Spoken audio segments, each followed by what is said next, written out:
요새는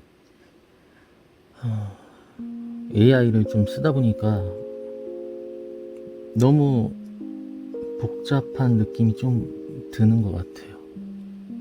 그 오프라인 또는 클래식이라는 실제 생활에서 점점 멀어지는 그런 느낌? 뭐 비트코인이다, AGI다, 특이점이다, 그런 게 너무 눈앞에 있는 것처럼 다가오는 것 같은데, 사실 그래도 현대 인간은 뭐 먹을 거 안 먹으면 죽고, 잠 안 자면 죽고, 물 안 마시면 죽거든요. 결국 20만 년 전에 유인원들처럼 먹고 에너지를 섭취하고 살아가는 거는 매한가지 똑같은데, 가끔 연말인 것도 있고 내가 이게 뭐 하는 건가 싶어가지고, 원래는 저는 한 가지 일을 현대인들이라고 해야 되나? 잘 못하잖아요. 그래서 항상 음악을 틀어 놓는다거나 뭐 부가적인 서브적인 그 밀려있던 뭐 예를 들면 빨래나 청소 이런 것들을 거의 보통 세 가지 네 가지 동시에 하지 않으면 뭔가 손해보는 듯한 느낌이 들어요. 그러시는 분들 좀 계실 것 같긴 한데, 유튜브에서도 그냥 듣기만 하더라도 뭔가를 꼭 틀어놓고 작업을 하는 경우가 많거든요. 저도 그런 것들을 좋아하고.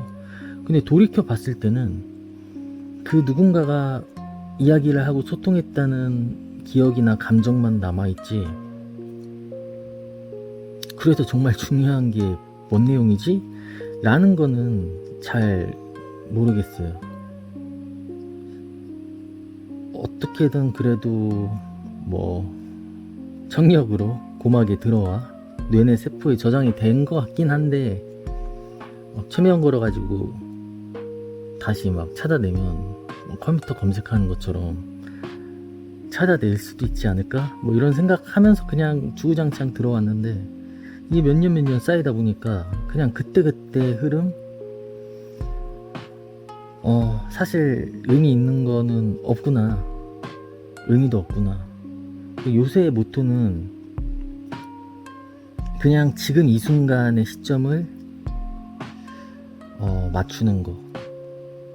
사진적으로 봤을 때는 그 심도라고 하는 포커스가 우리가 어느 지점을 뷰파인더로 보느냐도 중요하지만, 뭐 사골처럼 우려먹는 거지만 그 결정적 순간이라는 것은 시간적인 순간의 찰나의 포커스도 정말 중요하다고 생각하거든요. 예를 들면 나는 항상 1년 뒤, 2년 뒤에 무언가를 이루었을, 혹은 뭐 빚을 갚았을, 혹은 어딘가를 뭔가를 졸업을 한다거나 연차가 쌓인다거나 그 이후의 것을 조율하면서 사는 것 같아요. 그리고 예전에는 막 비디오 테이프 빌려가지고 보고 또 볼 거 없나? 보고 또 볼 거 없나? 이랬었는데, 요즘은 묘한 저장 그 강박증이 생겨서 일단 킵해두고 나중에 봐야지 저장해두고, 그렇게 해서 정말 놓친 것들도 많고, 또 그걸 어떻게든 꾸역꾸역 소화한다고 하더라도 그냥 씹지도 않고 삼킨 듯한 그런 느낌이 많이 들거든요.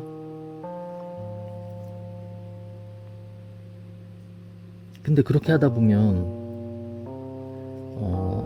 예전에 그런 그림이 하나 있었거든요. 당나귀 머리에 그 낚싯대로 해가지고 끈을 매달아서 자기 머리 앞에 이제 당근을 달아둬요. 근데 절대로 혼자서는 먹을 수가 없어. 그래서 앞으로 계속 나가는데 자기 이제 머리에 달려있는 거라 걸어갈수록 그 당근도 똑같이 이동을 하니까 결국 당근은 못 먹고 계속 앞으로 나아간다. 물론 그 나아간다는 것에 목적이 이제 있을 수도 있겠지만, 정말 내가 성취하고자 하는 그 원래 원론적이었던 내 궁극의 진리 당근을 그 손에 쥐지는 못하거든요. 항상 몇 걸음 뒤에서 바라만 보는 거야. 그 당근을 아삭하고 깨물고 먹어야 되는데, 참 많은 사람들이 일단 나조차도 그렇게 살아오지 않았나. 최근 한 2년 정도 전에는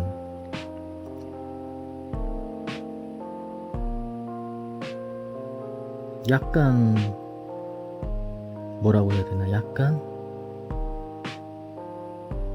그 순간에 포커스를 좀 맞추려고 노력을 하고 있어요.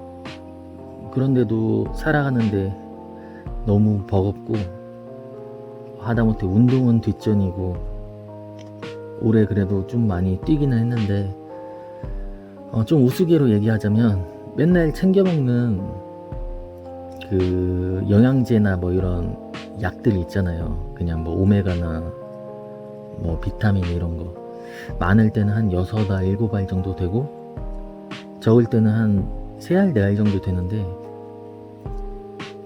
요새는 그걸 먹기가 너무 힘들더라고. 물론 이거는 좀 약한 소리인데, 그냥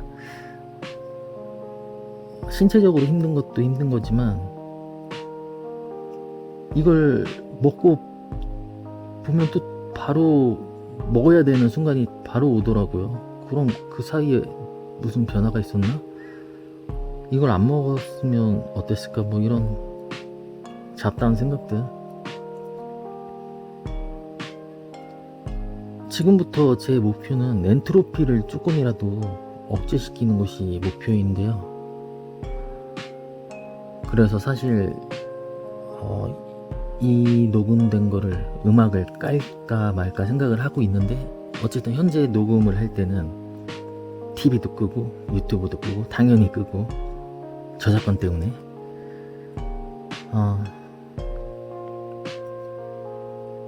불까지 끄는 건 좀 그렇고, 그래서 그냥 혼자서 얘기하고 있습니다. 지금 한 10대 후반 정도의 사춘기 시절에 거울 보면서 혼자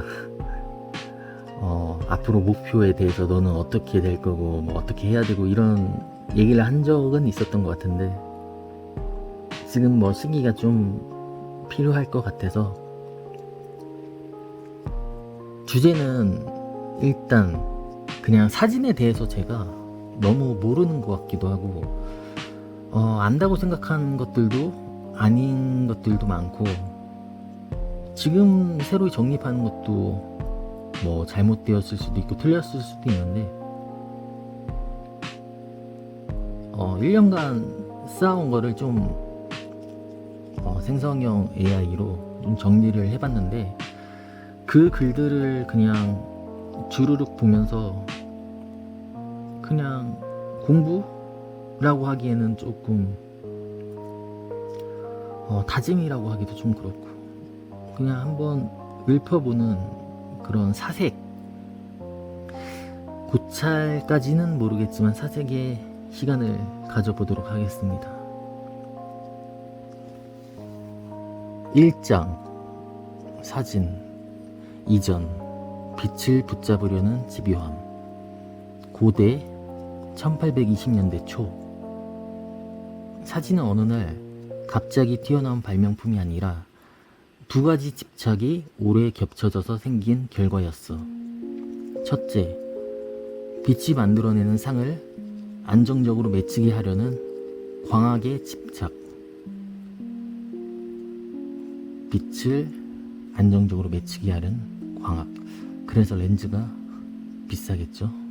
둘째, 그 상을 종이 위에 영구히 고정하려는 화학의 집착.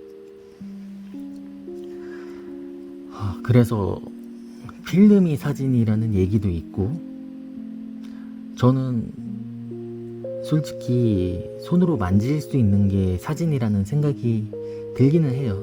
나머지는 이미지에 가깝고, 물론 이거에 대해서 막 네 말이 맞네 내 말이 맞네 막 따지고 싶진 않아요. 그냥 솔직히 말하면 그때그때 수긍하는 편인데, 그건 있는 것 같아요. 그 우리가 전자책을 핸드폰으로 보잖아요. 뭐 태블릿으로 볼 수도 있고. 근데 그거는 책의 역할을 하는 문자를 활용한 텍스트 파일이지 책은 아니거든요. 그거는 쉽게 생각해서 그냥 핸드폰이에요. 그리고 태블릿이에요. 근데 물론 그 책의 뭐라고 해야 되지?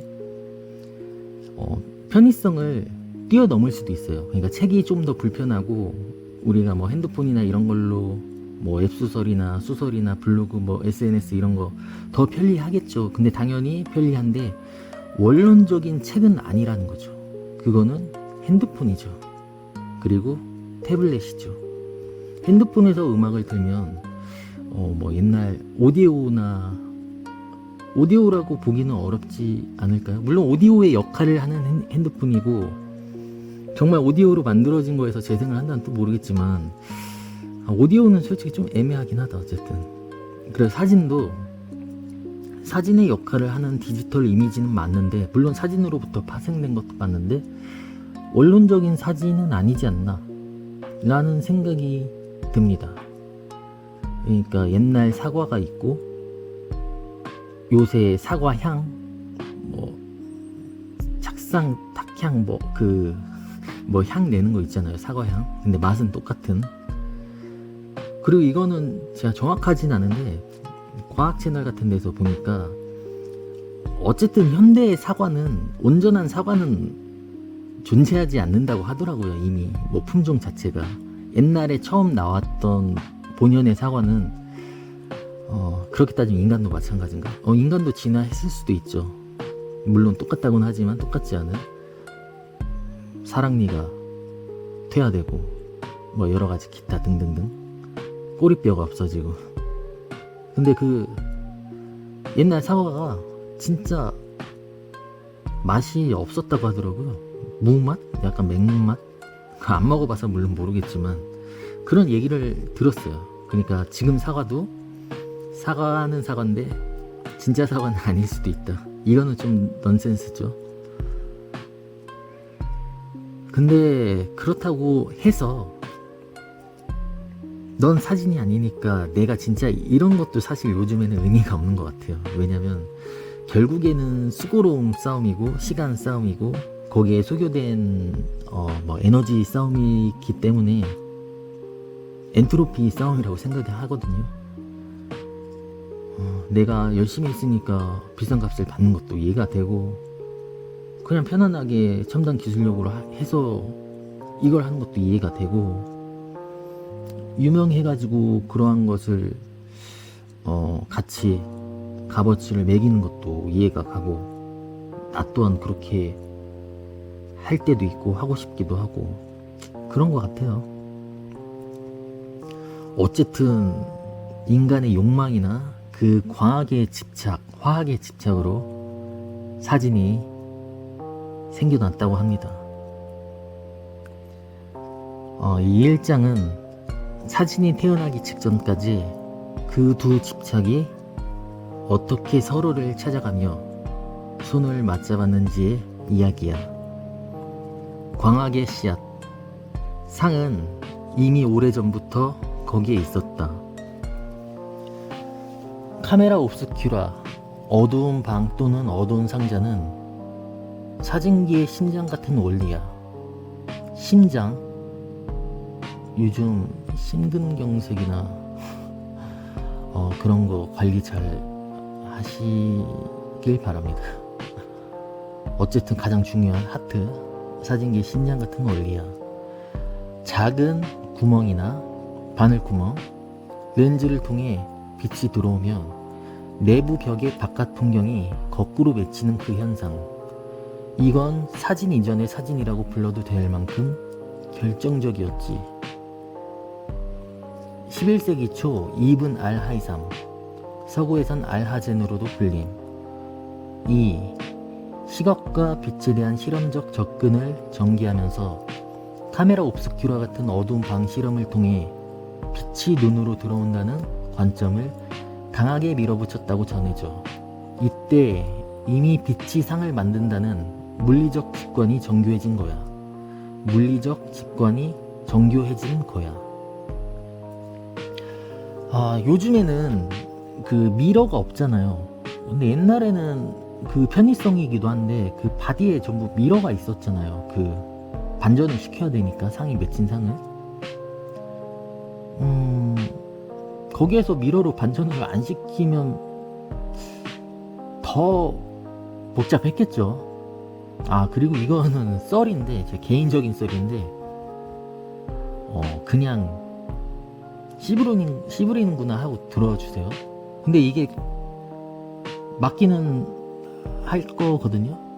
그 표준 렌즈라는 게 막 이걸 가지고 따지자는 건 아닌데, 그 50mm가 거리의 표준이고 35mm가 그 인간의 화각의 표준이 좀 가깝다고 하잖아요.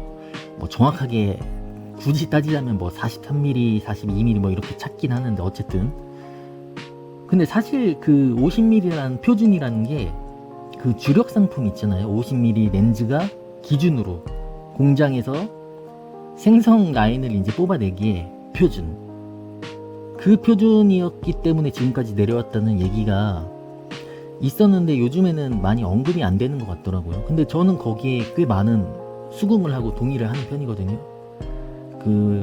사실 카메라 회사도 어찌됐든 물건을 판매하는, 렌즈를 판매하는 회사이고 이익을 추구하는 회사이고, 뭐 맥주를 팔더라도 그 주력 상품 라인이 있잖아요. 그리고 그 위에 이제 그 세컨드 라인 있고, 뭐 서브 약간 이제 특이한 거 좋아하는 매니아층 라인이 있고. 근데 렌즈를 일단 기준으로 했을 때는 50mm라는 그 상징성이라고 해야 되나? 그 표준 렌즈라는 생산 라인에서의 제공되는 50mm가 표준이다, 그렇게 정해졌다 라는 게 굉장히 신빙성이 있어 보여요. 그 정보들도 있었던 것 같긴 한데, 물론 아까 얘기했듯이 제가 뭐 교수나 이런 건 아니기 때문에 정확하게 이렇다라고 주장은 할 수 없지만 200년 전에 살아보지는 않았기 때문에. 근데 그렇게 생각하면 꽤 많은 것들이 납득이 되더라고요. 그걸 생각하니까 또 떠오르는 게 하나 있었는데, 뭐였지? 의도적인 딜레이가 아닙니다. 진짜 생각이 갑자기 안 나네. 그게 뭐였더라? 생각해내자. 표준 렌즈. 맞아. 그 에디슨이 그 황금 비율이라고 4:3 그 표준 뷰파인더 비율을 고안해냈잖아요. 뭐 사실 그것도 에디슨의 뭐 제자인 누군가였다, 그 이름 찾아보면 나올 텐데, 그거는 어쨌든 그렇게 계산한 것도 사실 막 4:3이 완벽한, 인간이 보기에 인간의 두 눈에 그 완벽한 황금 비율이야 해서 만든 게 아니라 생산 공정에서 이제 뽑기에 적합한 그걸로 이제 필름을 재단하기 시작했고, 재단하는 과정에서 이제 그것이 이제 TV 브라운관도 따르게 됐고, 그리고 그 필름이 이제 그 천공 구멍도 뚫어야 되니까 그 이제 필름 기계에 이제 넣고 돌려야 되려면 그 홈이 있어야 되잖아요. 그 비율에 맞춰서 하다 보니까 4:3이 되었다는 얘기가 있어요. 근데 그거는 사실인 것 같아요. 이건 썰이 아니라, 이제 거기에 이제 필름에 음향 사운드도 입혀야 되니까 그 밑에다 이제 소리를 읽을 수 있는 것도 넣다 보니까 비율이 이제 좁아지고, 이후에는 이제 세계 와이드 무슨 협회인가 TV 협회인가에서 16:9가 이제 어쩌면 더 인간들에게 더 황금 비율일 수 있다 해가지고 만들어지게 됐고, 이제 그 이후에 뭐 다양한 더 와이드, 막 초 와이드 같은 비율이 생겨났다고 하죠. 이것도 조금, 이건 썰인데 한때 인스타그램이 그 세로 비율이 좀 안 좋았었잖아요. 그것도 그냥 4:3 와이드 비율을 초기에 이제 마크 저커버그랑 페이스북이 초기를 만들었을 때 워낙 공대 쪽에 특화된 뛰어난 사람이라 예술적인 그 섬세함이나 미감은 조금 그러니까 떨어지는 게 아니라 조금 관심이 덜 해가지고 그걸 그냥 세로로 그냥 90도 회전을 시켜서 서비스를 제공했다. 그리고 거기에 이제 관련된 뭐 픽셀이나 이런 것들도 크기들도 뭐 고정돼 있었다. 지금은 이제 업데이트가 돼가지고 좀 달라졌는데 옛날에 얼핏 그런 얘기를 들었었던 것 같기도 해요. 그러니까 결론 핵심은 뭐냐면 뭐 4:3 비율이던 황금 비율이던 카메라의 50mm 표준이던 그거를 하려고 했을 때 그 사람들이 물론 어느 정도는 대충 하진 않았겠죠. 당연히 어느 정도는 신경 썼겠지만 정말 현대 인류들에게까지 통용되는 완벽한 정답은 아닌 것이다. 아닐 수도 있다.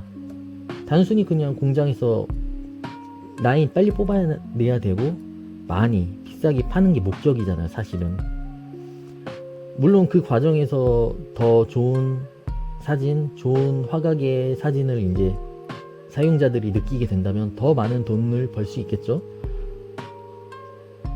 그래서 어쨌든 그냥 그거는 아까 말씀드렸던 썰이니까 그럴 수도 있겠다 정도로만 이해해 주시면 좋을 것 같습니다. 근데 저는 그거를 사실 좀 정설로 받아들이고 있긴 해요. 그래서 이것도 거의 한 8년 전에 제가 찾아보고 막 깨친 그런 내용이라 굳이 이거를 따지거나 고수하고 싶은 건 아니에요. 어차피 저도 다 제가 아는 모든 것들은 다 어쨌든 세상에게서 보고 듣고 한 거기 때문에 뭐 제 생각은 아니죠. 제가 200년 전에 직접 그 라인 생산 공장장이 아닌 이상 뭐 에디슨이 와가지고 이거 한 이 정도로 해가지고 잘라서 팔면 될 것 같아 뭐 이런 얘기를 들은 건 아니니까요. 그럼 다시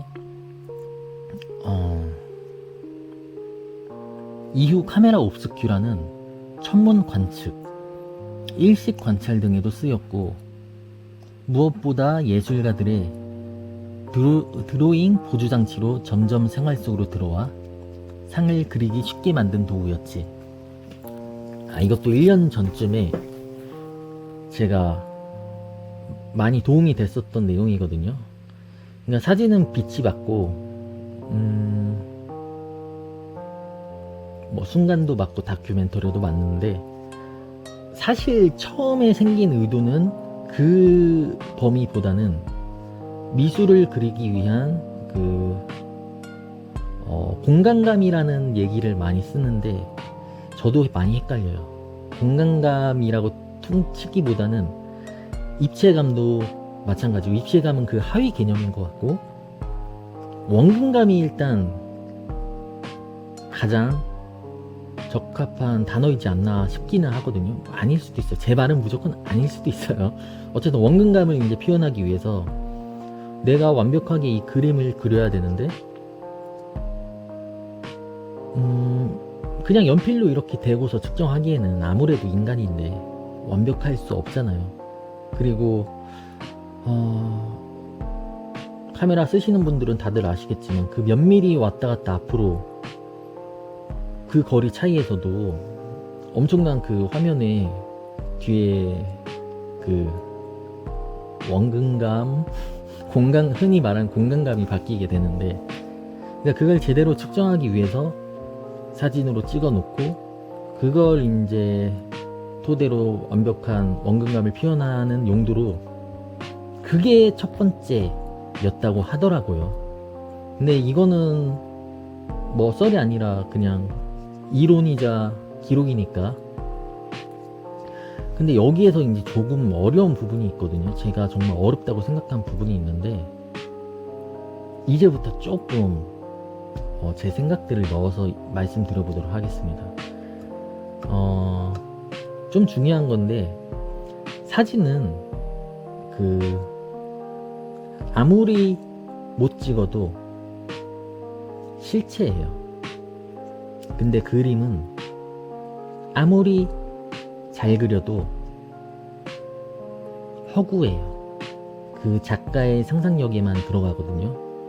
그러니까 그림은 어떻게 그려도, 낙서를 그려도, 심지어는 그 화가가 나는 이 눈앞의 사과를 똑같이 그리려고 세밀화, 뭐 정물화, 정말 세밀하게 똑같이 그리려고 그렸어요. 뭐 프린트 기기나 이런 걸로 똑같이 대입해 보니까 뭐 예를 들어 이론적으로 뭐 99.99, 100%가 일치하게 그렸어. 그럼에도 불구하고 그거는 회화입니다. 그린 거는요. 그럼 사진으로 찍을 때 사진으로 사과를 찍었어요. 근데 이 사람이 뭐 렌즈가 초망원이라 600mm로 사과의 그 꼭지 부분이나 표면만 찍었어. 아니면 너무 어둡게 찍었어. 아니면 그냥 완전 하얗게 날아갔어. 근데 이 사람은 분명 그 찍을 때 나는 사과를 찍어야지 하고 찍은 거란 말이에요. 근데 눈으로 보이는 거는 아무것도 없어요. 그래도 그거는 기록입니다. 무슨 소리야 라고 할 수 있겠죠. 정반대잖아요. 사실은 그림으로 그린 거는 누가 봐도 완벽한 눈앞의 사과고, 사진으로 찍은 거는 누가 봐도 이건 사과하고 뭐고 아무것도 안 보이는데 어째서. 사실 잘못 찍은 사진은 미리 말씀드리는데 아무것도 안 보이겠지. 사진으로 찍어도 그거는 그냥 사진을 더럽게 못 찍은 거예요. 또는 사진을 찍는데 실패한 거예요. 근데 사진이에요. 현실이에요. 근데 그림은 아무리 똑같이 그려도 그거는 허구예요. 미술까지는 뭐 제가 아는 게 많지, 조예가 깊지 않기 때문에 언급하고 싶지 않겠지만, 그래도 넘어갈 수밖에 없는 게 이 회화적이라는 게, 화가가 뭐 존재하는 영화 캐릭터나 뭐 마스코트 상품을 똑같이, 물론 똑같진 않겠지만 사람들이 어느 정도 인지할 수, 뭐 90%라고 칠게요. 하는 거를 자신의 10%의 영감을 넣어서 쓰더라도 그거는 자신의 창작이거든요. 그래서 실제로는 그러한 모두가 알 수 있을 법한 심볼을 토대로 전시를 하더라도 그거는 그 화가의 고유의 권한이에요. 누군가가 너 왜 이걸 똑같이 따라 그렸어? 베꼈어? 모방했어? 라고 하는 거는 도의적인 부차적인 거지만, 그 화가가 똑같이 그리려고 했어도 그건 회화고, 아니면 나는 똑같이 그렸지만 이건 똑같지 않아 라고 언급하더라도 그거는 그 작가의 상상력이 발현된 거거든요. 조금 더 풀어볼게요. 너무 어렵거든요, 사실 이게. 그리고 제 말이 뭐 맞지도 않겠지만, 어쨌든 회화적인 거는 어쨌든 맞다. 그 창작가가 똑같이 보고 베꼈어도 맞다. 하지만 도의적인 잣대, 그리고 법적으로 그 사람에게 요구하는, 너 상표권 뺏었으니까 이거 다 내리고 배상해, 그거는 별개라는 거죠. 그러니까 사람들은 내가 인간 사회를 살아가는 것에 있어서 뭐 상표권이나 퍼블리시티권 이런 거를 지키기 위해서 어쩔 수 없이 하는 부분이 클 수밖에 없다는 거죠. 근데 사실 똑같이 베껴도 창작일 수는 있는 거죠. 근데 솔직히 많은 사람들이 그거를 고지고대로 인정해 주지도 않겠죠. 왜냐면 너도 알고 나도 알고 있는 그것인데 그거를 네가 그렸다면 그건 네 것이 아니지 않느냐 이렇게 한다면 솔직히 눈 가리고 아웅이잖아요. 정말 진짜 정말 그 독특한 뭔가가 있다면, 어쨌든 미술적인 것에 대해서는 제가 딱 사진을 얘기하다 보면 그 부분을 언급할 수밖에 없으니까 여기까지만 하겠습니다. 근데 사진 같은 경우에는 뭐 예를 들어서 눈앞에 사과가 있어요. 근데 그 사과는 어느 정도 뷰파인더에 들어와야 진짜 사과인가요? 뭐 예를 들어서 뭐 딱 3분의 1에 맞춰야 되나? 아니면 초망원으로 압축시켜야 되나? 45도 위에서? 아니요, 다 그냥 찍기만 하면 사과예요. 근데 전제가 붙어요. 망원으로 찍어서 사과의 표면만 찍어도 사과고, 뭐 심지어는 좀 비약하자면 우주 망원경을 들고서 그 앞에 사과를 찍어도 그건 사과예요. 전제가 붙어야겠죠. 사진가가 나는 이 사과를 표현하는 게 아니라 이 사과를 기록해야겠다 라는 마음이 있으면, 그러니까 기자분들이 사진을 찍는 것처럼 그 의도를 갖고 찍으면 일단 사진이라는 거죠. 그래서 이제 이 사과를 어떻게 더 진짜 미학적으로 표현하는 것이 아니라, 이 사과가 네가 알고 있는, 내가 알고 있는 그 사과가 100명이 봤을 때 100명이 사과라고 할 수 있느냐라고 한다면 그건 기록적인 사진으로서 충족시킨 사진이라고 볼 수 있겠죠. 근데 한 10명만 알아봐. 이거 사과 꼭지잖아. 이거 사과 좀 파란데? 사과가 아닌가? 이거 어디서 찍은 거지? 뭐 이거 과일이야? 모형이야? 이렇게 혼동이 와서 100명 중에 한 10명, 20명만 알아볼 수 있다면 그거는 기록적인 사진으로서 실패에 가까운, 그러니까 더럽게 사진을 못 찍은 결과물인 거죠. 이거를 이제 표현하고자 한다면 회화적인 부분이 개입이 되죠.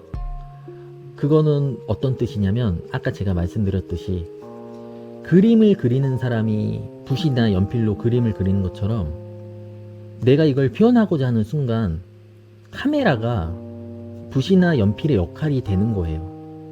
그렇기 때문에 무조건적인 기록적인 속성을 갖고 있으면서 동시에 무조건적인 회화적인 성향을 띄어요. 이게 말이 안 되는데 이렇게밖에 구분할 수 없어요. 왜냐면 사진은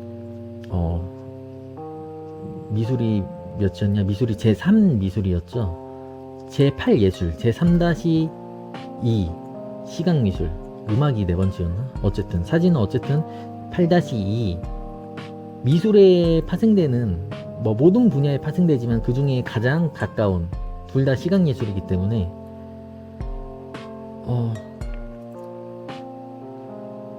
그러니까 그 아들이라고 볼 수 있는 거죠. 완벽한 기록일 수도 없고, 사실은 다큐멘터리까지는 제가 언급할 처지가 못 됩니다. 어쨌든 그러니까 결론적으로 봤을 때 사진은 기록일 수밖에 없지만, 이거를 내가 도구적인 연필이나 붓처럼 여기고 표현하는 순간 회화적이 된다. 그럼 뭐 태양을 파랗게 표현할 수도 있고, 뭐 사과를 보랗게 할 수도 있고, 근데 기록적인 것에 따지자면 통상적으로 여겨지는 뭐 빨그스름한, 불그스름한, 뭐 아주 새빨간, 뭐 빨간, 뭐 약간 옅은, 뭐 이런 종류의 범위는 허용이 된다는 거죠. 뭐 빛의 표현에 있어서. 근데 그거를 또 표현을 하는 데 있어서 이런 제약이 붙을 수가 있어요. 이를테면 내가 뭐라고 해야 되나, 사과가 바닥에 떨어져 있는데 너무 어두워. 근데 그 사과를 내가 손으로 움직이면 이건 안 돼. 그 자리에서 그대로 찍어야 되는데 너무 어두워서 이게 사진을 최대로 올려도 어둡게 찍혀서 사과인 것처럼 안 보이는 거야. 그럼 거기에서 예를 들어서 플래시를 터뜨리면 그거는 뭐 장치적인 개입인가 아닌가라고 봤을 때는 그것까지도 기록을 위한 범주일 수 있다라고 생각은 해요. 뭐 셔터 스피드나 이런 거를 어느 정도는 허용하니까. 또 때에 따라서는 과도한 조리개나 심도 표현이나 과도한 셔터 스피드의 그런 회화적인 것, 미리 말했구나. 그런 이제 기술적인 조작도 회화적 범주에 들어갈 수 있다고 생각합니다. 그러니까 기술이죠. 그럼 정리를 하자면 쉽게 생각하면 될 것 같아요. 내가 눈앞에 한 1000자의 글씨가 있어요. 뭐 1000자의 뭐 예를 들어 원주율 뭐 1000단위가 있어요. 그럼 그거를 물론 외우는 사람 진짜 천재들이 있겠지만 사실 인간이 그걸 다 외울 수는 없잖아요. 그럼 그거를 내가 1000자를 틀리지 않고 기록해야 돼. 그럼 이 사진을 어떻게 찍어야 되지? 그게 저는 가장 기록에 가깝다고 생각을 하거든요.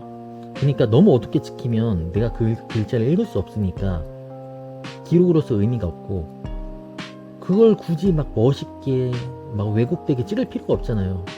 그냥 내가 그 1000자의 원주율을 그대로 보고서 다시 복귀할 수 있을 정도의 기록이면 돼요. 잘 찍었든 못 찍었든. 물론 900자 밑에 100자가 잘리게 찍으면 안 되겠죠. 그럼 기록으로서 실패한 기록 사진이겠죠. 딱 그 정도. 뭐 현실에서 뒷차가 박았는데 목 잡고 나와서 뭐해요? 우리 카메라 핸드폰 들어서 그거 찍죠. 진짜 완벽한 캔디드이자 그 어쩌면 다큐멘터리의 본질이거든요. 그 순간이 잠깐만 이거 하면서 버스표 찍는 거, 그거 완벽한 기록이에요. 그러니까 뭐 진짜 완벽한 건 없겠지만 굳이 일상에서 찾자면 그게 완벽한 기록에 가깝거든요. 뭐 물고기 같은 거 본 뜰 때도 당연히 오래된 사람이 본 뜨는 거는 뭐 물고기 비늘 재질이나 이런 것도 막 먹도 색깔 기가 막히게 표현해서 물고기 본 뜨겠지만 사실은 이게 뭐 8자냐 7자냐 뭐 9자냐 이런 거 크기만 알아볼 수 있게 찍으면 그거는 본 잘 찍은 거라 볼 수 있거든요. 그 정도. 약간 이제 회화적인 거는 내가 이걸 조금 더 심리학적으로 뭐 퉁쿠퉁 뭐 그런 거 따지잖아요. 그러니까 그런 거를 이제 사람들이 느끼게 한다면 그것은 이제 회화적인 예술로서 발현이 된다고 저는 생각을 합니다. 그게 퉁쿠툼이랑 뭐였지? 이게 그냥 핸드폰 들고서 하다 보니까 저도 기억력이 많이 사라졌네요. 그리고 사실 제가 지식이 그렇게 뛰어난 편이 아닙니다. 검색을 해봐야지. 퉁쿠툼 스튜디움이었구나.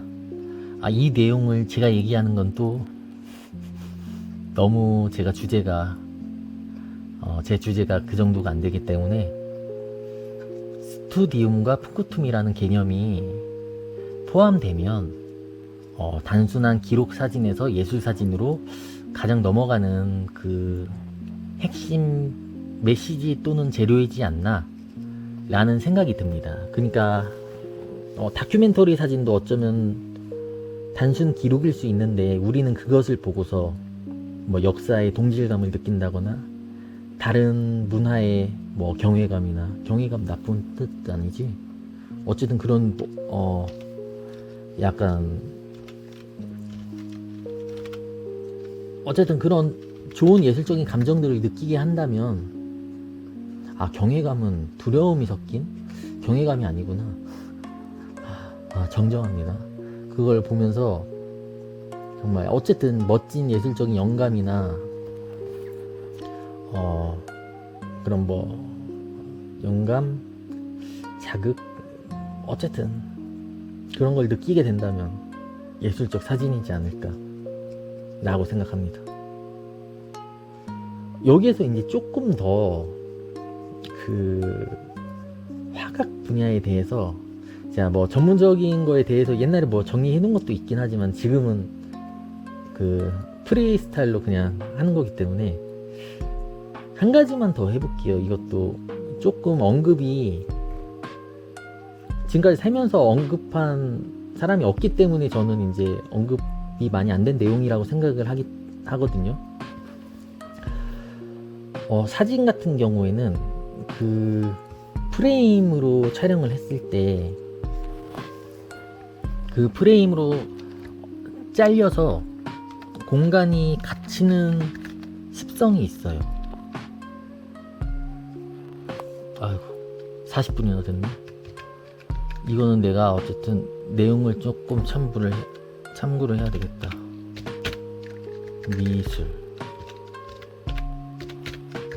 미술의 정의가 내가 정말 가장 큰 영향을 받은 그 미술적 용어가 있거든요. 그걸 찾아야 되는데, 왜냐면 그건 토시 하나 틀리지 않고 너무 진짜 완벽하다고 해야 되나? 그런 가르침이었어 가지고 자 그래도 저는 애니메이션을 전공했습니다. 고등학교 때. 전공이라기보다는 그냥 배웠습니다. 그냥 어쨌든 이게 그거를 얘기하기 전에 이걸 찾아야 되는데, 일단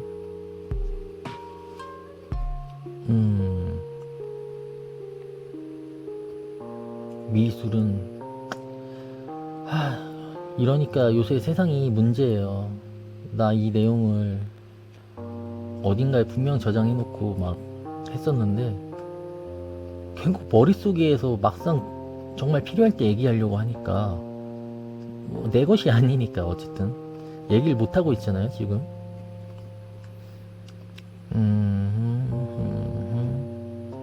미술의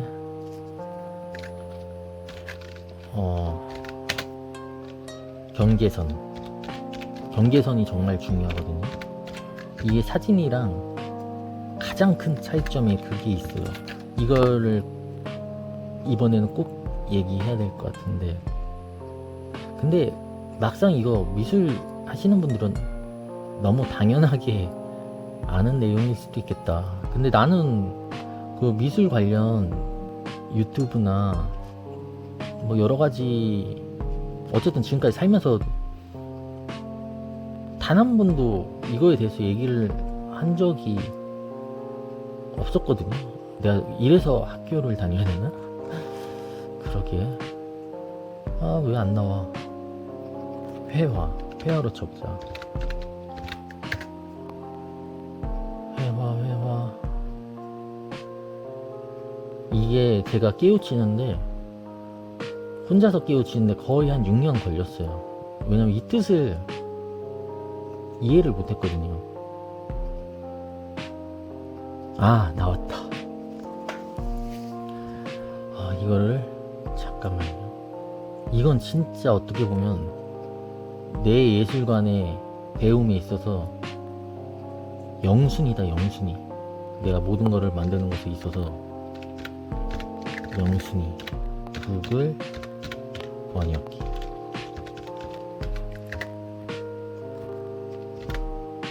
마틴 캠프 레오나르도 다빈치의 회화론. 역시 레오나르도 다빈치 다들 아시죠? 사물의 두 번째 면의 경계는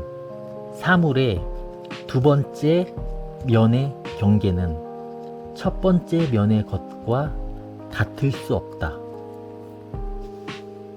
같을 수 없대요. 그러니까 동일하지 않다는 거예요. 너무 어렵죠. 그렇기 때문에 화가의 작업은 첫째 면과 둘째 면 사이의 경계를 만드는 것이 아니다. 하나의 사물과 그것의 주위에 있는 자연의 다른 사물들을 나누는 외곽선은 실제하지 않는다. 하나의 면에 칠해진 색은 실제하지 않는 외곽선을 나타내는 것이 아니라 다른 색의 시작점일 뿐이다. 정말 어렵죠. 하나의 색은 주위 다른 색에 대응할 뿐이다. 그러기에 화가는 간격을 만드는 경계를 만들지 않는다. 너무 어려워서 이것도 제가 감히 제 주제에 풀어서 얘기할 수는 없지만 제 그래도 감상평을 말씀드려 보겠습니다. 그러니까 거장 영화를 보고서 44평 쓸 수 있잖아요. 근데 저는 정말 진지했거든요. 이거에 대해서 6년 동안 진짜 혼자서 생각을 했거든요. 아무리 제가 볼품없고 별볼이 없어도 하나의 깨달음이나 가르침을 얻기 위해서 그렇게 노력했다면 대수롭지 않게 여긴 시간들보다는 그래도 꽤 효용성 있는 그 깊이를 지녔다고 좀 말씀드릴 수 있을 것 같거든요.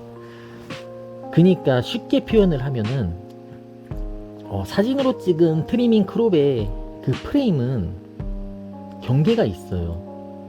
그러니까 가두는 거예요. 가두리. 내가 이 사과를 잘라서 찍는다면 그거는 잘려진 사과가 되는 거고, 사과를 담아내면 담겨진 사과, 그 사과를 벗어나게 하면, 물론 그럼에도 불구하고 나는 사과를 찍었어라고 주장할 수 있겠지만 그거는 화각에서 벗어난 실패한 사진이겠지만, 어쨌든 그건 사과를 외곽선 밖으로 이제 던지는 그 촬영이거든요. 근데 미술은요, 사물의 두 번째 면의 경계는 첫 번째 면의 것과 같을 수 없다. 그렇기 때문에 화가의 작업은 첫째 면과 둘째 면 사이의 경계를 만드는 것이 아니다. 하나의 사물과 그것이 주위에 있는 자연의 다른 사물과는 나누는 외곽선은 실제하지 않는다. 실제하지 않는다. 이게 정말 키포인트예요. 그러니까 미술에서는요, 제가 이거를 미술에 대해서 설명하는 게 아니라 제 그냥 일반인 시점으로 감상평이에요. 그러니까 이거는 내가 사과를 그려도 그 공간에 있는 다른 범위까지도 포괄하고 있어요. 그러니까 쉽게 얘기해서 미술을 감상을 할 때, 제 감상평입니다. 이 사과를 보고서 그 주변의 세상에 우리가 들어갈 수 있어요. 그 캔버스는 물론 사진에 인화된 사진이나 뷰파인더처럼 제한이 이제 호수별로 크기가 나눠져 있지만, 사실 그거는 그냥 영역 전개예요. 뭐 좁게 표현할 수도 있고 하지만, 그게 뭐 100호, 1000호, 10,000호까지 해도 그 작가의 공간이 하나의 방 하나 크기일 수도 있고, 뭐 100호짜리 크기일 수도 있고, 혹은 이 세상의 우주일 수도 있고, 이 지구일 수도 있고, 그 작가가 본 거일 수도 있고. 우리는 사진을 볼 때 사진이 의외로 정말 기록적이면서도 왜곡될 수 있는 부분 중에 하나가 화내는 사람이 있고 웃는 사람이 있어요. 근데 사실은 이 세상의 모든 인간은 그 비율은 다르겠지만 전부 화를 내기도 하고 웃기도 하거든요. 근데 사진은 그 사람의 웃는 모습을 찍으면 이 사람은 웃는 사람이 되는 거예요. 근데 미술, 나아가서 영상 같은 경우는 이 사람이 웃다가 그 뒤에 웃을 수도 있고, 뭐 이거는 조금 다른 개념이에요. 그래서 빼겠습니다. 미술은 뭐 모나리자가 은유적으로 웃고 있다 하잖아요. 근데 정말 제가 뭐 미술 애호가는 아니지만 웃고 있는 그림이지만 웃고 있지만은 않거든요. 그냥 그 공간의 그 순간이에요. 그림은 그 작가가 그려낸 그 캔버스라는 블랙홀 또는 그 영역 전개에 넘어서서 그 순간에 앞에 있는 거예요. 물론 사진이 그렇다 그렇지 않다는 건 아니에요. 사진이 더 진짜인데, 사진은 프레임으로 그거를 재단할 수 있어요. 그 경계를. 그렇기 때문에 화가의 작업은 첫째 면과 둘째 면 사이의 경계를 만드는 게 아니다. 그냥 영역 전개다. 그러니까 조금 더 비약적으로 표현을 하자면 우리 눈앞에 큰 나무가 있어요. 근데 그 큰 나무를 찍으려면 뭐 한 24mm 렌즈가 필요할 것 같아. 어느 정도 거리에서. 왜냐면 더 뒤로 떨어지면 그 다른 것들이 너무 많이 개입이 되고 막 낭떠러지 떨어져. 그래서 24mm로 찍어야 돼. 그래서 나무를 온전하게 찍었어. 그럼 그 온전하게 잘 기록한 거거든요. 근데 회화적으로 표현한다는 것은 그냥 그 공간에 나무 가지를 그려도 내가 그냥 이 영역 전개가 조금 좁았을 뿐이다. 그 나무를 가늠할 수 있다는 거죠. 물론 그 나무를 어느 정도 알고 미술사를 알고 뭐 정말 수준 높은 큐레이터나 그 미술 애호가들이 그 짤막한 그 회화적인 작은 캔버스를 창을 통해서 그 작가의 내면의 세상을 보는 거죠. 물론 이거 제가 말씀드리는 거는 뭐 이거 옹호 이런 것도 아니고 그냥 개념학적인, 그러니까 온전한 뭐 쓰레기를 버리면 안 된다, 횡단보도 파란불에 건너야 된다, 그냥 이런 것처럼 그냥 온전한 그냥 이론학이에요. 그러니까 그림에서는 내가 지금 무슨 소리 하고 있는 거야 지금. 어쨌든 이거 정말 진지하게 생각한 내용들이에요. 가지를 찍었어도 그 그림을 보고 있으면 우리는 그 창을 통해서 그 작가가 표현하고자 하는 그 나무를 어쩌면 사진보다도 더 마음속의 푼쿠툼 스튜디움으로 느낄 수 있다는 거죠. 그래서 뭐 수준이 높다고 볼 수는 없겠지만 기록적으로도 그게 가능은 합니다. 근데 아까 말씀드렸듯이 그 기록적인 것도 회화적인 영역에, 그냥 역설적이게 사진을 좀 못 찍을수록 회화가 발현이 되거든요. 그리고 아무리 그 기록을 잘 찍었어도 그거를 건드는 푸쿠툼이나 스튜디움이 있어야 되는데 그거는 또 미술적인 부분이거든요. 그러니까 온전한 내가 이 눈앞에 원주율 천자를 외우기 위한 단순 기록용은, 그 기록용으로서의 사진은 예술적으로 인정받기가 어렵다는 거예요. 그러니까 다큐멘터리로 완벽하게 찍더라도 이게 정말 우리 역사였지 뭐 어쩌고 저쩌고 그런 게 공감을 할 수가 있던지, 아니면 정말 아예 아싸리 그림으로 회화적으로 해가지고 그거를 재단하는 영역을 없애버리고 그냥 다 무마시키고 이게 물을 찍은 건지 뭐 빛을 찍은 건지 뭔지 모르겠지만 정말 그 작가가 살아온 발자취나 이 작가의 뭐 경력 이런 거를 전부 놓고 봤을 때, 아, 이 작가가 이 순간에 이걸 느껴서 이렇게 기록했구나, 정말 마음으로 내가 그 펜으로서 느낄 수 있는 회화성을 표현하느냐, 그게 기록과 표현의 차이라고 생각합니다. 그리고 이건 좀 물리적으로 볼 수 있는 건데, 그 사진으로 가지를 찍으면요, 제가 느끼기에는 그건 영원히 가지예요. 재단이 됐어요. 이미 그냥 잘랐어. 그렇기 때문에 그 외의 것을 컨트롤 Z 눌러서 다시 되살릴 수가 없어요. 이미 작품으로 사진 작품으로 나온 이상, 작업할 때 그걸 바꾸지 않는 이상, 더 이제 넓게 찍어서 나무를 다 나오게 하지 않는 이상 그건 끝나. 근데 그림은 달라요. 그러니까 더 뭐 수준이 높다 이런, 근데 수준이 높을 수도 있어요. 왜냐면 사진의 아빠 엄마가 그림이기 때문에 이건 어쩔 수 없어요. 예술학적으로 어찌됐든 그 우열을 따지자는 게 아닙니다. 내가 가지 1호짜리 캔버스에 가지를 담아도 그 영향을 받아들이는 사람이 또 볼 수 있는 것과 바늘구멍을 뚫고서 그 작가의 우주 세상을 볼 수 있는 사람이 있을 수도 있고, 물론 이건 좀 비약입니다. 아니면 정말 100호 1000호에 막 벽면에 완벽하게 진짜 물감으로 이렇게 다 찍어 발라서 완벽하게 이걸 표현해냈는데도 저게 뭐야 그냥 벽화네, 잘 그렸네 하고 지나가는 사람들도 있을 거란 말이에요. 그게 문제되지는 않습니다. 왜냐면 그 사람은 다른 분야에서 또 그런 감정을 느낄 거기 때문이에요. 뭐 운동이 될 수도 있고 게임이 될 수도 있고 다른 분야에서 다 각자 느끼는 거지, 꼭 모든 인간들이 뭐 예술작품, 미술작품, 시각예술, 사진을 보고서 이거를 뭐 조금 약간 비약하자면 눈뜬 그 장님처럼 꿈뻑꿈뻑 한다고 그게 잘못된 게 아닙니다. 예술하는 사람들도 다른 분야, 다른 뭐 스포츠 분야가 될 수도 있고 여러 가지 뭐 기술적인 분야가 될 수도 있겠지만 그걸 보고 모를 수 있잖아요. 이거는 쿠션 멘트긴 한데 어쨌든, 그래서 회화적인 것에 사진이 요새는 들어갈 수밖에 없어요. 사실은. 왜냐하면 너무 세분화되어 있고 그것들은 결국 인공지능의 그런 데이터들과 크게 다르지 않을지도 모른다 라는 생각이 들기 때문에요. 어쨌든 오늘은 마무리가 3분의 2가 남았어요. 그럼 빠르게 한번 가보겠습니다. 내가 어디서부터 했냐. 여기서 핵심은 이거야. 사진의 전반부 역사는 상을 맺히게 하는 법을 이미 거의 완성해둔 상태였다는 것. 이미 완성되어 있었다. 왜냐면 이미 현실이 존재되어 있으니까 이미 완성은 됐죠. 문제는 오직 하나, 그 상이 너무 덧없었다는 것, 너무 볼품이 없었다는 거죠. 그러니까 수준의 우열은 없지만 그래도 수준의 우열에 그 잣대를 갖고 많은 비중을 갖고 있는 세상에 살아가는 것도 현실적인 사실이다. 이 화학의 씨앗, 빛이 무엇을 변색시킨다는 사실. 사람들은 오래전부터 어떤 물질은 햇빛을 받으면 색이 변한다는 걸 알고 있었어.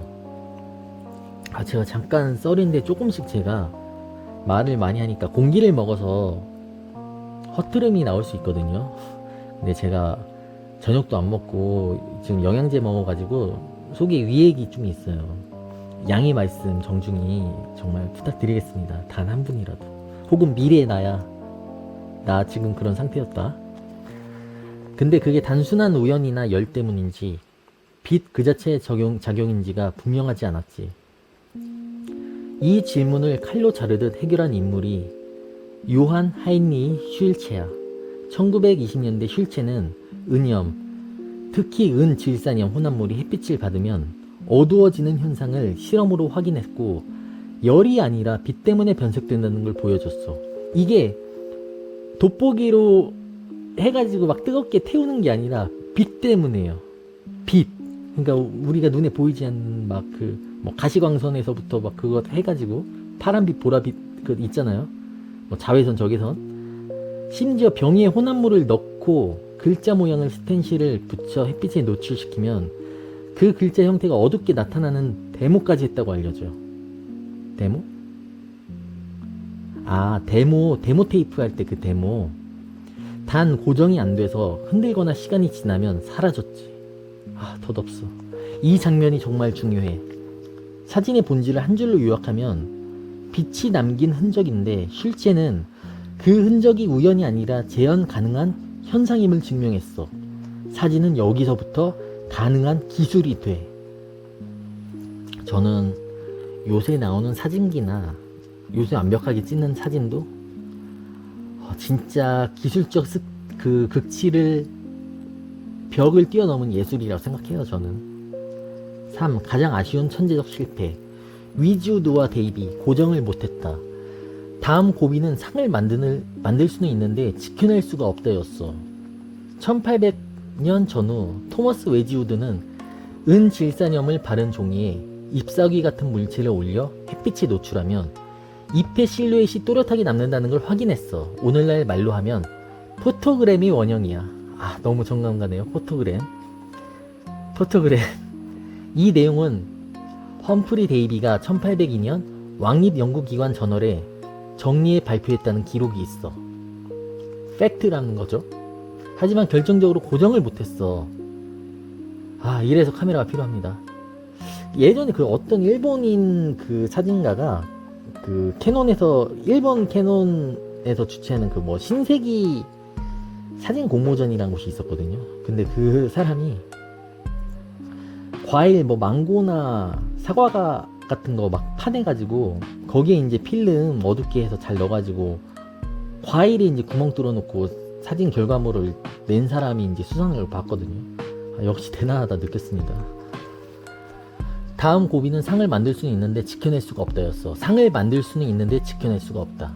1800년 전후 토머스 웨지우드는 은질산염을 바른 종이에 잎사귀 같은 물질을 올려 햇빛에 노출하면 잎의 실루엣이 또렷하게 남는다는 걸 확인했어. 오늘날 말로 하면 포토그램이 원형이야. 이거 아까 한 거네. 죄송합니다. 하지만 결정적으로 고정을 못했어. 빛이 한번 노출되어 이미지가 생긴 종이는 빛을 다시 받는 순간 전체가 점점 어두워져서 결국 이미지가 사라져 버렸지. 데이비드는 촬영 직후 어두운 곳에 보관해야 한다는 취재 문장을 남기기도 했다고 전해져. 암실과 그 6시간, 8시간 동안 가만히 숨도 안 쉬고 사진 찍던 그런 게 우리가 배워왔던 그 사진 역사가 이제 조금씩 지나가는 시기인 것 같네요. 그 전이죠. 이 실패는 되게 사진답다. 사진은 태어나는 순간부터 시간과의 싸움이었어. 시간과의 싸움이었어. 상을 맺히게 하는 시간, 그 상이 사라지는 시간, 그리고 그 시간을 멈추던 법. 여러분, 이래서 카메라가 비싼 겁니다.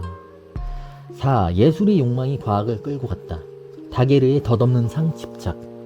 이쯤 되면 과학자만 꿈을 꾼 게 아니라 예술가들이 더 미쳐 있었어. 옛날에 제가 그 김정은 교수님의 그 뭐였지? 아, 나 진짜 기억력 왜 그래? 제가 지금 너무 과부하되어 있어가지고 바로바로 생각 안 나는 그 기억력을 지금 앓고 있어요. 현대병이죠. 다 검색해야 돼. 나 진짜 바본가 봐. 그 창조적 시선, 인류 최초의 창조학교 바우하우스 이야기. 이거 정말 그 수준 높으면서도 너무 쉽게 잘 풀어 쓰는 책이거든요. 아, 광고 아닙니다. 근데 이게 제가 왜 이 책을 봤냐면, 이 책이 엄청 거의 한 10만원 정도 했었던 것 같은데, 이게 페이지가 1000페이지가 넘어요. 그래서 내가 이거 한번 내가 도전한다 하고 챌린지의 목적으로 이 책을 봤었거든요. 그때 몇 페이지야? 이게 2023년이 나온 거니까 광고 아닙니다. 어찌됐든 어려운 책인데, 어려우면서도 쉬운 책인데, 어쨌든 여기 보면 옛날에는 기술자가 예술가였죠, 사실은. 그러니까 그 경계가 기술의 끝이 예술에서 이제 요새는 너무 파생돼가지고 예술, 기술 이렇게 나와 있는데, 옛날에 뭐 제가 실용적인 것들이라고 해야 되나? 옛날 물건들, 옛날 접시 대야, 옛날에 썼던 문자들, 이런 것들도 요새는 다 실용이지만 그 옛날이라는 수준이나 그 역사적인 것 때문에 미술품으로 취급이 되죠, 실제로. 어쨌든 왜냐하면 왜 예술가들이 더 미쳐 있었냐면, 카메라 옵스큐라 안에 맺힌 상은 너무 아름다운데, 이게 너무 아름다운데 종이에 옮기는 순간 계속 왜곡되거든. 미치죠. 요새도 그렇죠, 사진가들. 저 사진가입니다. 저걸 그대로 저장할 수는 없나? 라는 욕망이 생겨. 루이 다게르는 1820년대 중반부터 카메라 옵스큐라에 맺히는 상을 붙잡을 방법을 찾고 있었다고 메트로폴리탄 미술관 글이 말해. 아직 사진이 공식 발표되기 전부터 예술가의 필요가 곧 발명의 동력이 된 셈이지. 여기서 생기는 미묘한 여담 하나. 사진은 흔히 과학이 만든 기록 매체처럼 설명되지만 실제로는 예술이 요구한 자동화에 가깝게 출발했어. 그림의 보조도구였던 옵스큐라가 결국 그림을 넘어서는 매체를 낳는 아이러니지. 무슨 뜻이야? 그림의, 아까 제가 말씀드렸던 그 그림의 이제 원근법을 정확히 측정하기 위한 그림의 보조 도구였던 옵스큐라가 결국 그림을 넘어서는 매체를 낳는 아이러니지. 요새 근데 사진이 미술보다 또 엄청 잘 나가나요? 1장의 결론. 사진은 광학, 화학, 고정의 삼각형을 찾아 헤맸다. 1장에서 우리가 얻는 지도는 명확해. 화학은 빛이 물질을 바꾼다는 걸 증명했다. 하지만 고정이 마지막 열쇠였다. 웨지우드의 이미지가 사라진 이유가 바로 그거였지. 그래서 사진의 탄생은 한 문장으로 이렇게 예고할 수 있어. 상을 맺히게 하는 건 어렵지 않았다. 그 상을 이 세계에 붙들어매는 것이 어려웠다. 뭐 심령사진가요? 다음 2장 예고. 2장은 드디어 고정이 현실이 되면서 사진이 세상에 공개되고 폭발적으로 퍼지는 순간을 다룰 거야. 이거 챗 GPT가 하는 걸 제가 읽고 있는 겁니다. 근데 챗 GPT가 제 한 70% 소울메이트이긴 해요. 제가 좀 잘 길들였거든요. 제가 AI 전문가거든요. 니엡스, 다게르, 탈보트의 삼각구도가 본격적으로 등장하고 사진이 발명해서 사회현상이 되는 장면들로 넘어간다. AI 전문가는 농담입니다, 여러분. 저는 무엇의 전문가도 아닙니다. 그냥 살아가는 인간입니다. 원하면 바로 2장 이어갈게. 2장까지 한마디면 돼. 어쨌든 오늘은 제가 처음으로, 사실 처음은 아니긴 하죠. 제 기록용으로 제가 사진을 찍어온 그 좀 현실적인 거에 대해서 기록을 남긴 게 있긴 한데, 그건 이제 오로지 저만을 위한, 저 한 사람이 관객을 위해서 이제 해놓은 건데, 이거는 조금은 소통을 할 수 있지 않을까. 제가 그래도 좀 조심스럽게 최대한 선을 넘지 않고 또 어느 정도 쿠션 매트, 제가 또 대기업의 그 CS 교육을 이수한 사람이거든요. 그래서 쿠션 매트가 그래도 깔려 있긴 한데 어쨌든 최대한 조심하면서 자극하지 않고 이렇게 얘기를 해봤거든요. 그러면서도 좀 흥은 내보고 싶었는데 이제 제 생각을 한 5분 정도 풀어보면서 마무리 하도록 하겠습니다.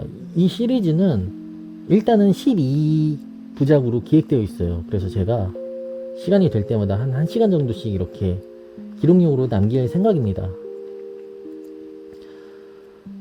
정말 가끔은 저는 매번 느끼는 거지만 뭐 우스개로 빛이 있으면 블랙홀 빼고 다 찍는다라는 그 열정 가득한 허세 가득한 시절도 있었거든요.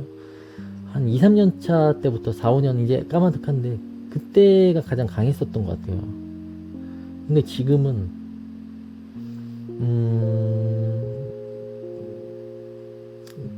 너무나도 사진이 현실인 거를 알고 있으니까 너무나도 표현할 게 없구나라는 그 막막한 세상이 솔직히 조금은 사진적으로 비관적일 때가 많아지는 것 같아요. 뭐 그렇다고 내가 좋아하는 뭐 물건들이나 이런 것만 진짜 소비되게 올릴 수도 없는 노릇이고, 그렇다고 예술 작품을 한다고 하더라도 그게 뭐 너무 보편화되어 있어서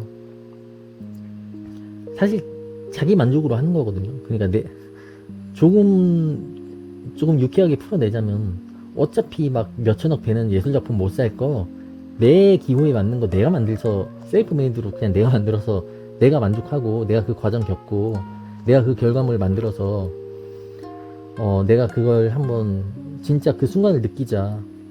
엔트로피 이겨내자. 지금 이 순간 뭐 2년 뒤에 뭐 하면 이게 아니라, 앞으로 뭐 하면 이게 아니라, 전엔 뭐 이랬는데 저랬는데 이게 아니라, 그냥 오늘 뭐 하지? 오늘 뭐 볼까? 오늘 뭐 할까? 오늘 뭐 먹을까? 오늘 운동할까? 오늘 사진 찍을까? 그냥 오늘. 제가 오늘이라고 생각하면서 살아왔던 게, 의식하면서 노력했던 게 한 2년 정도 된 것 같거든요. 그리고 엔트로피를 좀 줄여야겠다고 생각한 것도, 그거는 사실 더 오래전부터 매번 해왔지만 저는 단 한 번도 엔트로피를, 그러니까 어질러진 방을 단 한 번도 완벽하게 깨끗하게 치운 적이 개념적으로도 실제적으로도요 없습니다. 역사는 반복되고, 맨날 뭐 휴대폰이나 컴퓨터 바꿀 때도 그거 이제 정리하면서 볼 때 패턴이 똑같아요. 항상 어질러져 있고, 항상 쌓여 있고, 항상 무분별한 데이터만 있고. 이것도 제가 이건 믿거나 말거나 썰인데, 얘기 나온 마당에 그 인간이 살면서 그 간접적이든 뭐 잘려진 흔적이든 뭐든 간에 그게 뭐 선택을 막 몇만 번 한다고 막 그런 얘기가 있었잖아요. 정확하지 않은데 이거 모르겠다 진짜. 근데 그거 있다.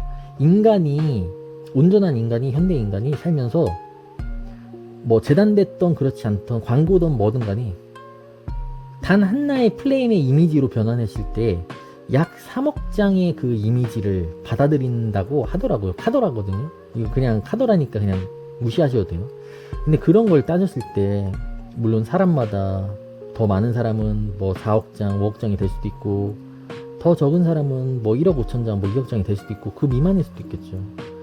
근데 결론적으로는 인생은 어쨌든 한정되어 있고 그걸 치러내야 되는데, 정말 이제 와서야 모든 걸 담아내는 게 의미가 없구나. 그럴 거면 그냥 우주 망원경 제임스 웹이 최신 맞죠? 지구 하나 찍어 놓고 크롭하면 모든 걸 크롭할 수 있다는 가정에 나는 이 세상의 모든 거를 그 순간에 다 담았습니다 라고 하는 게 의미가 있을까요? 아니잖아요. 요새 먹기는 정말 그냥 귀여운 강아지를 찍고, 정말 좋아하는 뭐 음식 내가 잘 만들었어 음식 찍고. 요새 제가 조금 약간 의욕이 좀 떨어져 있긴 한데, 어쨌든 내가 무엇을 찍느냐 그 의도를 정확하게 재단하는 게 사진적으로는 필요할 것 같아요. 미술적으로는 필요하지 않을지도 모르겠지만 어쨌든 사진적으로는